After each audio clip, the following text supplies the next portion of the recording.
বছরের শেষ দিন কালকে আবার নতুন একটা বছরে পা দেবে, কিন্তু সবার কাছে কিন্তু সব দিন সমান হয় না, যদিও আমার কাছে নয়। এর একটা কারণ আছে। তো রাধে রাধে, সকলকে জানাই আমার চ্যানেলে অনেক অনেক স্বাগত। আশা করি তোমরা সকলে খুবই ভালো আছো, আর তোমাদের আর গোপালের আশীর্বাদে আমি কিন্তু ভালো আছি। তো আজ ব্লগটা সকাল দিয়ে স্টার্ট করলাম। দেখো, বাল্যভোগ দেওয়ার পর এদিকে আমি চাউমিন করছি যে টিফিনে, আর এদিকে কড়াইতে তেল দিয়ে গরমও করে নিয়েছি, আর এদিকে ক্যাপসিকাম, বিনস, বরবটি, তারপর হচ্ছে তোমার বরবটি না কি যেন, ক্যাপসিকাম, বরবটি আর মটরশুঁটি আর আলু দিয়ে করছি।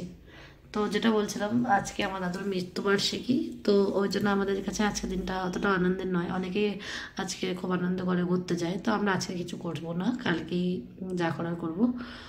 তো আজকে দাদু মানে পাঠ দেবো ভেবেছিলাম, কিন্তু পাঠ দেওয়া পসিবল হলো না, কারণ পাঠককেও ঠিক আগের থেকে বলতে হতো, তো সেটাও বলা হয়নি। তো যাই হোক, ওই জন্য আর করা হলো না আয়োজন কিছু। তো গোপালের কাছে, গোপালের চরণেই নিবেদন করেছি, তার জন্য মানে আমার দাদুর জন্য ভালোভাবে মুক্তি হয়, এটাই আর কি ঠাকুরের কাছে চাই। তো যাই হোক, আজকে সকালবেলা এই রান্নাবান্না করলাম, আর বেশি কিছু করিনি আজকে। আজকে দুপুরবেলার জন্য বেশি কিছু না, পুরো হালকা ফুলকাই ছিল। আর এদিকে চাউমিনটা হয়ে যাওয়ার পরে কিন্তু আমি গোপালকে ভোগ লাগিয়ে দিয়েছিলাম। আর এদিকে ঠান্ডাটাও আজকে একটু ভালোই পড়েছে। তো সকালবেলা স্নান করার পর ভালোই ঠান্ডা লাগছিল আজকে। সন্ধ্যাবেলাতেও খুব ঠান্ডা লাগছে এখন। তো যাই হোক, এদিকে গোপাল সেবা হয়ে গেছে, এদিকে আমি আবার দুপুরে রান্নার জন্য বানাচ্ছি। কী বানাচ্ছি বলো তো? আজকে গাটি আলু দিয়ে রসা। তো জানোই তো তোমরা, কচুরমুখী ভগবানের রাধারানীর প্রিয়, খুবই প্রিয়, শ্রী রাধারানীর খুবই প্রিয় জিনিস।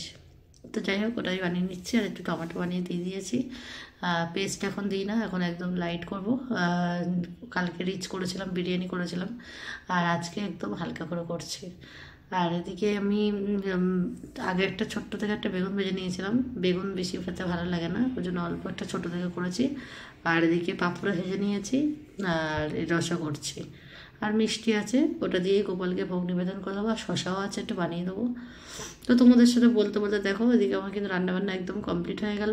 আর এরপরে জানো তো, প্রত্যেক দিনের মতন অনেক কাজই থাকে। তো নিচে অনেক কাচাকুচি করেছি, তো সেগুলো সব মেলে দিয়েছি।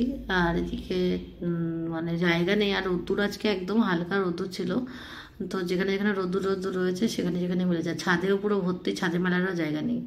তো নিচেই মেলে দিয়েছি। আর এদিকে আমার সব কাজ কমপ্লিট। এদিকে খাওয়ার জলের বোতলগুলোও ভরে নিয়েছি, এগুলো নিয়ে এখন চলে যাবো উপরে। আর এদিকে নিচের ঘর টর সব মোছাও হয়ে গেছে।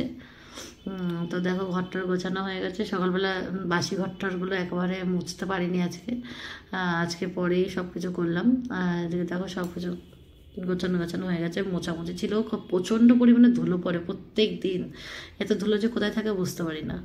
তো হয়ে যাওয়ার পরে আমি আবার ওপরে এসে গা হাত পা ধুয়ে, আর এদিকে গোপালকে আবার সেবা দিয়ে দিয়েছি। দুপুরে এই যে রসা করেছি, মিষ্টি, পাঁপড়, শশা আর এই বেগুন ভাজা দিয়ে গোপালকে সেবা দিয়ে দিয়েছি।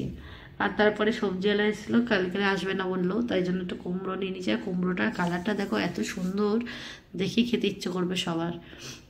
তো কুমড়োটা নিয়েছি, আর আলু নিয়েছি, লঙ্কা নিয়েছি, দুরকম আলু নিয়েছি।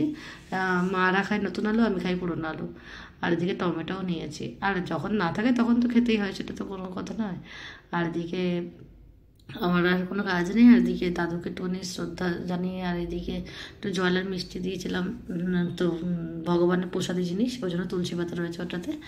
তো এটা আমার দাদু, অনেক বছর হয়ে গেছে, আমার দাদু মারা গেছে প্রায় 5-6 বছরের বেশি হয়ে গেছে। আর আজকে তার মৃত্যুবার্ষিকী ছিল। তোমরা সবাই গোপালের কাছে কামনা করো যেন আমার দাদুর ভালোভাবে মুক্তি হয়। আর এইভাবেই আজকে ভিডিওটা আমি শেষ করবো। আর এই যে সন্ধ্যা আরতি করে নিয়ে আর গোপাল দর্শন করিয়ে আজকের মতন ভিডিওটা এই অবধি। তো রাধে রাধে, সকলেই ভালো থেকো। কালকে আবার একটা নতুন ব্লগে তোমাদের সাথে দেখা হচ্ছে। ততক্ষণের জন্য শুভরাত্রি, জয় শ্রীরাম।